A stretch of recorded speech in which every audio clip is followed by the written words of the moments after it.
तब सांप ने घोंसले की तरफ बढ़ने लगी और मन ही मन कहा। दूर एक पहाड़ों के ऊपर इगली ने एक सुंदर सा घोंसला बनाया था और घोंसले में थी उसकी प्यारी सी 4 अंडे, जिन अंडों को इगली ने बड़ी प्यार से संभाल रही थी। एक दिन उस ऊंचे पहाड़ों में भी आई एक सांप।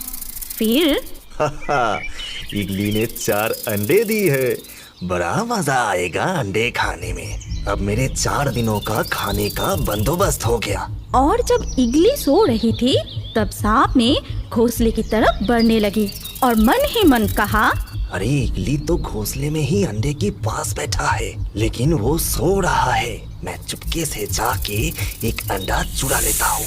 लेकिन इगली तभी नींद से जाग गई।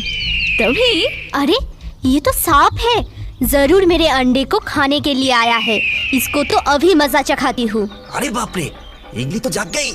अब भागना पड़ेगा। भागो रे बाबा, सांप भागो। और कुछ दिन बाद ही उस 4 अंडे से छोटे छोटे नन्हे नन्हे बच्चे निकल आए। फिर बच्चे को देखकर इगली को बड़ा आनंद हुआ और वो खुशी से उड़ने लगी। फिर उसने सोचा कि मेरे बच्चे को तो भूख लगी होगी, मैं नदी में जाके मछली पकड़ के ले आती हूँ। लेकिन इगली को कोई मछली नहीं मिली। फिर उसने सांप को देखा। अरे वो रहा सांप। उस दिन ये मेरे अंडे खाने के लिए आए थे, आज इसको ही खाना बना के ले जाती हूँ। अरे बाप रे, ये तो इगली है, जरूर मुझे पकड़ने के लिए आ रहा है। भागो। सांप भी भाग निकली और इगली को कोई खाना नहीं मिली। फिर इगली घोंसले में लौट आई और देखा कि उसकी बच्चे भूख की मारे चीख रही है। तब उसने मन ही मन बोला, मुझे किसी भी तरह कुछ खाना ढूंढना ही होगा, नहीं तो मेरे बच्चा भूखा ही मर जाएगा। ये कहते ही इगली फिर से खाना ढूंढने के लिए निकल पड़ी और उड़ते समय इधर उधर देखते हुए उसे एक बकरियों का झुंड दिखाई दी। तुरंत ही इगली ने बकरी के झुंड की तरफ बढ़ने लगी। तभी बकरियों ने भी इगली को देख ली और दौड़ने लगी। लेकिन एक बकरी चुपचाप कांपती हुई खड़ी रही। बकरी को ऐसे खड़े रहते देखकर इगली को आश्चर्य लगी और वो धीरे से उस बकरी के सामने जाके रुकी। तभी उसने देखा कि वो बकरी एक छोटे सी बकरी को तभी जन्म दिया था। उस छोटे बकरी को देखकर इगली ने दोबारा कुछ सोचने से पहले ही उससे पैरों से पकड़कर दूर उड़ गई और सीधा जाके घोंसले में पहुंच गई। मेरे प्यारे से नन्हे से बच्ची, मैं तुम्हारे लिए खाना लाई हूँ और ये बहुत ही स्वादिष्ट खाना है। चलो अब खाना शुरू करते हैं। इगली के बच्चे को तभी भी आँख नहीं खुली थी, इसीलिए वो खाना देख नहीं पाई। बस माँ की आवाज सुनी और मुंह खोली। इगली बकरी के बच्चे को मारने ही वाला था कि तभी बकरी के बच्चे जोर जोर से माँ माँ करके पुकारने लगा और माँ माँ माँ। बकरी के बच्चे इगली के पैरों के चारों ओर घूमने लगा, अपने मुंह को इगली के पैरों में रगड़ने लगा। माँ माँ। उस बच्चे का ये प्यार देखकर इगली के मन में भी माँ की ममता जाग उठी और इगली उसे मार नहीं पाई और उसका नाम दिया बुकू। इस बच्चे की ऐसी प्यार मुझे ममता के आंचल में ओढ़ ली। अब मैं इसे कैसे मार पाऊंगी? नहीं, मैं इसे मार नहीं सकती और आज से मैं इसका नाम देती हूँ बुकू। अब मुझे अपने बच्चों के लिए और कुछ खाने का बंदोबस्त करना पड़ेगा। उसे वही छोड़कर फिर से खाना ढूंढने निकल पड़ी और इधर बुकू के माँ, अब मैं क्या करूँ? उस इगली ने मेरे बच्चे को खा ली। तू रो मत बकरे, 2 दिन बाद ही हम सब भूल जाएंगे। तू फिर एक बच्चे को जन्म देगा, तब सब ठीक हो जाएगा। तभी अल्बर्टो काकातुआ कहती है, हाँ बकरी रो मत, रोने से कुछ नहीं होगा, धीरे धीरे सब ठीक हो जाएगा। तभी थियो कौआ कहता है, ये इगली हमेशा ही किसी न किसी को उठा के ले जाती है और मार मार के खाती है। फिर अर्लो सरस कहती है, तुम्हें तो पता है बकरी, इगली ऐसा ही है, वो अपने खाने के लिए किसी का भी शिकार करती है, बच्चे बूढ़े किसी को भी नहीं छोड़ता। अब सब भूल जाओ बकरी। लेकिन उस बकरी माँ कुछ भूल नहीं पाई। वो हर रोज अपने खोया हुआ बच्चे के लिए रोती रही, उसको याद करती रही। इधर इगली अपने बच्चे के लिए मछली लाती थी। तब बुकू खुद ही पहाड़ों पे चढ़कर घास खाती थी, अपनी बाकी इगली बहनों के साथ खेलती थी, घूमती थी, फूलों से खुद को सजाती थी। एक दिन जब बुको और इगली के चारों बच्चे मिलकर तितलियों के साथ खेल रही थी, तभी वो देखो तितली, चलो उसको पकड़ते हैं। चलो। तभी बॉबी गिट उसको देखा और मन ही मन कहा, अरे बाप रे, ये तो एक बकरे का बच्चा लगता है। ये इगली के बच्चे से खेल रहा है। ये बात कुछ हजम नहीं हुई, जाके देखता हूँ। और वो उनके पास जाके बोला, ये इगली के बच्चे, ये बकरे के बच्चे तुम लोगों के साथ क्या कर रहा है? आप कौन हो और बकरी के बच्चे कौन है? मैं बॉबी गिड हूँ और ये 4 पहिए बकरे का बच्चा है। क्या? लेकिन ये तो हमारा भाई है। ये कोई तुम्हारा भाई नहीं है, ये एक बकरे है और इसको मुझे खाना है। हटो सब। फिर बॉबी गिड ने बुक्कू की तरफ आगे बढ़ने लगा। तभी वहाँ इगली आ गई और दोनों में खूब लड़ाई हुई। तू यहाँ से चला जा बॉबी। तू हट जा इगली, मुझे इसे खाना है। ये मेरे बच्चे हैं, तू इसको नहीं खा सकता। तू जा यहाँ से। ठीक है, अब मैं जा रहा हूँ, लेकिन मैं छोड़ने वाला नहीं हूँ। मैं इसको खाकर ही छोड़ूंगा। माँ, ये बकरी कौन है? क्या बुकू?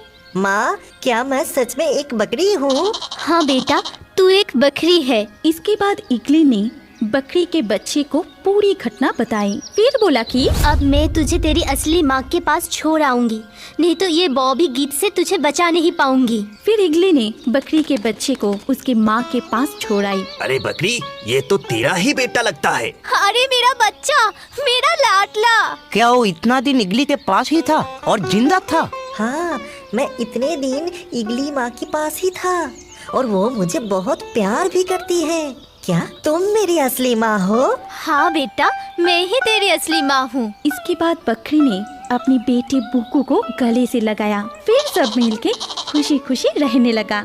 उसके बाद प्लेन जाके एक बड़े पेड़ से टकराया और नीचे गिर गया। उससे टुनिया को बहुत चोट लगी और वहाँ पर ही था एक बड़ा सा किंग कोबरा।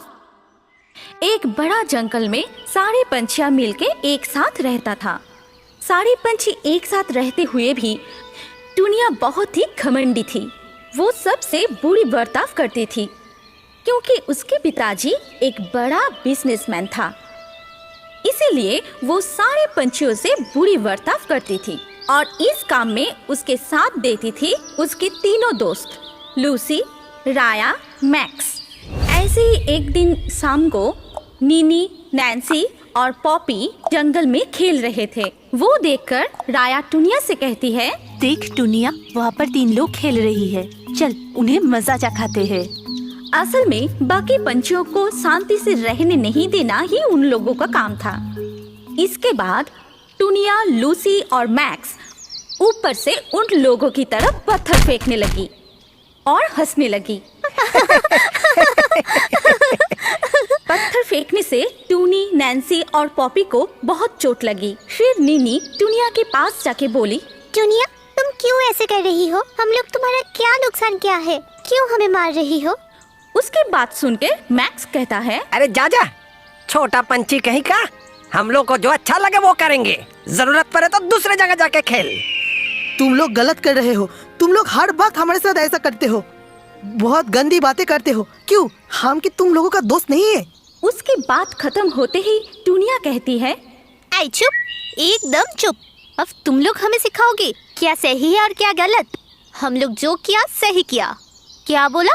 दोस्ती, वो भी तुम लोगों के साथ?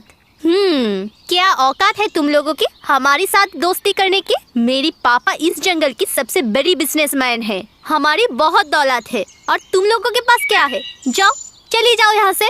नीनी, नैन्सी और पॉपी को ये बात सुनकर बहुत बुरा लगता है। वो लोग और बात नहीं बढ़ाकर वहाँ से चला जाता है। फिर राया कहती है, सही कहा टुनिया, आज उन लोगों को अच्छा मजा चखाया। उसके बाद वो लोग भी वहाँ से चला जाता है। एक दिन टुनिया की जन्मदिन आती है और टुनिया के पिताजी एक बहुत बड़े बिजनेसमैन होने के नाते वो अपनी बेटी की जन्मदिन पर एक मिनी एरोप्लेन गिफ्ट करता है और वो देखकर टुनिया बहुत खुश हो जाती है और वो अपनी दोस्त को वो प्लेन दिखाने के लिए ले जाती है। लूसी, राया, मैक्स, ये देखो, मेरी बर्थडे पर पापा मुझे ये मिनी प्लेन तोहफे में दिया है। अभी चल हम चारों मिलकर इस प्लेन में घूम के आते हैं। अरे वाह, ये तो बहुत अच्छा है। हाँ हाँ चल। तभी वहाँ से नीनी, नैन्सी और पॉपी भी जा रही थी और वो लोग टुनिया की बात सुनकर और प्लेन को देखकर उनको भी खेलने का मन होता है। तभी नैन्सी कहती है, हैप्पी बर्थडे टुनिया, तुम्हारी गिफ्ट बहुत अच्छी है। हाँ टुनिया, हमें ये मिनी प्लेन देखने दोगी? ये कहके नीनी आगे जाता है। तभी टुनिया बहुत गुस्सा करती है और कहती है, हट हट, एकदम हाथ नहीं दोगी। जैसे ही महंगा तोहफा देखा आ गई देखने। जिंदगी में तो इतना महंगा तोहफा कभी नहीं देखी। जैसे ही मेरा मिनी एरोप्लेन को देखा तभी लालच बढ़ गई। बोल। तभी राया कहती है, छोड़ ना टुनिया, क्यों ये भिखारियों के साथ मुंह लग रही है। ये बात सुनकर नीनी, नैन्सी और पॉपी को बहुत बुरा लगता है। तभी पॉपी कहती है, इतना घमंड अच्छा नहीं है टुनिया। कौन कब मुसीबत में फंसता है ये कोई नहीं जानता। नीनी, नैन्सी, चलो यहाँ से। उसके बाद टुनिया अपनी दोस्त को लेकर वो मिनी प्लेन चला रही थी और उन लोगों को तो हमेशा ही दूसरों को परेशान करना अच्छा लगता है और वो लोग प्लेन लेकर दूसरे पंछियों के पीछे पड़ जाता है, जिससे ऐसी तरह प्लेन चलाने की वजह से बहुत सारे पंछियों घायल हो जाते हैं। एक दिन वो लोग पागलों की तरह प्लेन चला रही थी। ठीक उसी समय एक बुजुर्ग कौवा भी उस रास्ते से आ रहा था और प्लेन से टकराकर वो बहुत बुरी तरह घायल हो जाते हैं, जिससे वो नीचे गिर जाता है। लेकिन इसे घमंड टुनिया को कोई फर्क नहीं पड़ा। थियो गिरकर बहुत तड़प रहा था और वो मर जाता है। ऐसे सारे पंछियां परेशान हो चुके थे। तभी पॉपी, नीनी और नैन्सी कहता है, नहीं, अब ऐसे नहीं रह सकते। वो लोग सबको बहुत तंग कर रहा है। उसके पास क्षमता है, इसकी मतलब वो जो चाहे वो ही करेगा। हमारी जिंदगी का कोई कीमत नहीं है। देखना, एक दिन उसे इसकी सजा जरूर मिलेगी और तभी उसकी दोस्त भी उसके साथ नहीं रहेंगे। इस तरह कुछ दिन बीत जाते हैं। टुनिया उसकी दोस्त के साथ प्लेन चलाते हुए घने जंगल की तरफ चले जाते हैं। ओह, तभी प्लेन पे कुछ गड़बड़ी दिखाई दी। उसके बाद प्लेन जाके एक बड़े पेड़ से टकराया और नीचे गिर गया।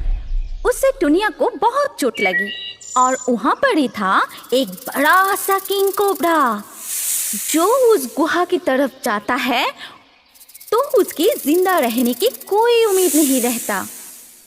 टुनिया वहाँ गिरकर दर्द से कहती है, लूसी, राया, मुझे थोड़ा मदद करो, मुझे बहुत दर्द हो रही है। लेकिन मैक्स उन लोगों को कहता है, लूसी, राया, अरे जल्दी निकल यहाँ से।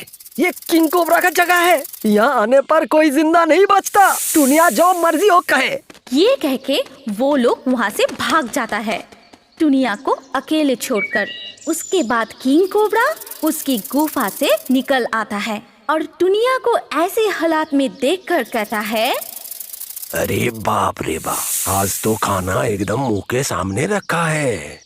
इस छोटे पंछी का हाड़ चूसने में बड़ा मजा आएगा। घायल टुनिया तभी रोते हुए कहती है, लूसी, राया, मैक्स, तुम लोगों ने इस हालत में मुझे छोड़कर चली गई।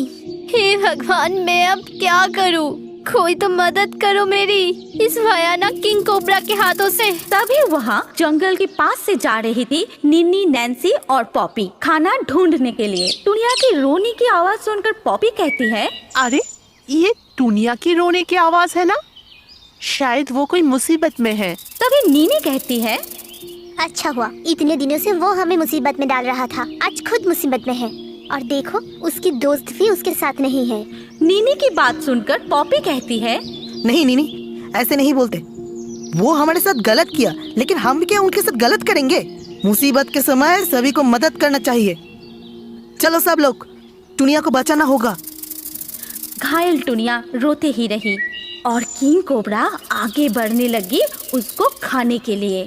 किंग कोबरा जैसे ही टुनिया को खाने वाला था, तभी नीनी, नैन्सी और पॉपी टुनिया को लेकर वहाँ से उड़ गई और टुनिया इस बार बच गई। उसके बाद वो लोग टुनिया को ले जाकर एक अच्छी जगह पर बिठाते हैं और उसको मलहम पट्टी कर देता है। तभी टुनिया रोते हुए कहती है, तुम लोग मुझे माफ कर दो। मैंने तुम लोगों के साथ कितना गलत किया है। आज फिर भी तुम लोगों ने मुझे मुसीबत से बचाया। लेकिन मैं जिन लोगों को दोस्त समझता था वो मुझे मुसीबत में छोड़ के चली गई। उसके बाद टुनिया अपनी भूल समझ गई और वो सुधर जाती है। इसके बाद वो नीनी, नैन्सी और पॉपी के साथ भी दोस्ती कर लेती है और वो दूसरों को भी परेशान करना बंद कर देती है। जंगल की सारी पंछियां एक साथ मिलकर रहने लगती है। हमारी कहानी यहाँ पर खत्म होती है। अगर आपको ये कहानी पसंद आई तो इस वीडियो पे लाइक जरूर करना। अगर आपके पास कोई पसंदीदा कहानी हो तो कमेंट करके बताएं। सबसे अच्छा कहानी चुन के हम ऐसे ही कार्टून बनाएंगे। और अभी हमारे अगले वीडियो देखने के लिए स्क्रीन के ऊपर इस वीडियो पर क्लिक कीजिए और रियो बर्ड्स के और भी वीडियो देखते रहिए।